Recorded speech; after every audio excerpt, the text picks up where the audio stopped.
પ્રયાગરાજમાં થવા જઈ રહેલ મહાકુંભ મેળામાં ભાગ લેવાવાળા ભક્તો માટે રાષ્ટ્રીય સ્વયંસેવક સંઘ દ્વારા એક વિશેષ અભિયાન એક થેલી એક થાળી થઈ રહેલ છે।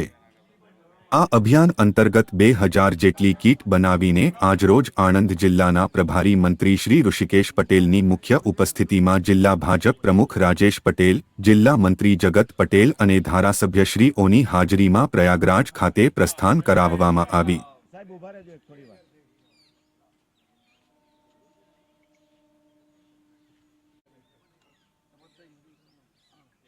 राजेश भाई पहली थाली से बात करिए।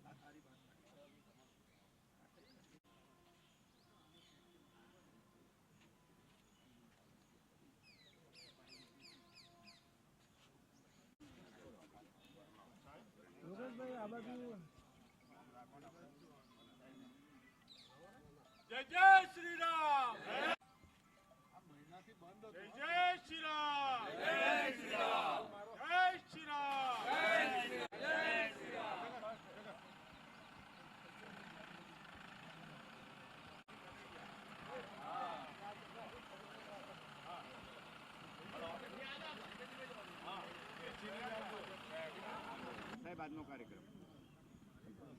આજે એક થેલી એક થાળી પ્રયાગરાજની અંદર ખૂબ મોટો મહાકુંભ મેળાનું આયોજન થઈ રહ્યું છે। લગભગ 40 કરોડ જેટલા લોકો એ કુંભ મેળામાં ભાગ લેવા દર્શનાર્થે ત્યાં પહોંચી રહ્યા છે।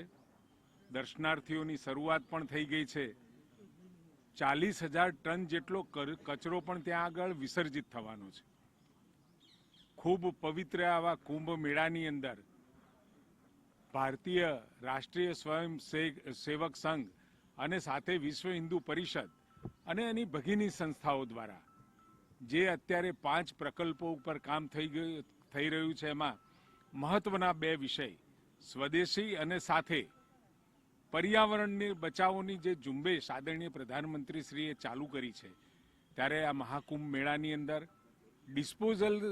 ડિસ્પોઝેબલ થાળીઓ અથવા તો એમાં એને જમવાનું અને એ કચરો પેદા ન થાય એના માટે સરસ મજાની થાળી આ બંને અમારી ભગીની સંસ્થાઓ રાષ્ટ્રીય સ્વયંસેવક સંઘ, વિશ્વ હિન્દુ પરિષદ અને જે સમૂહ સંસ્થાઓ છે અમારી, એ તમામે એક નિશ્ચય કર્યો છે।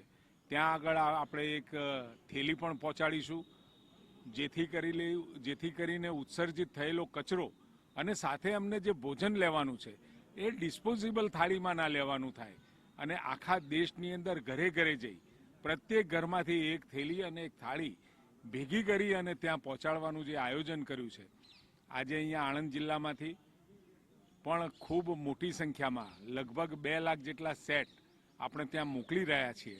ત્યારે એ આજની જે થાળી અને થેલી મોકલી રહ્યા છીએ એને મોકલવાનો આજનો કાર્યક્રમ હતો।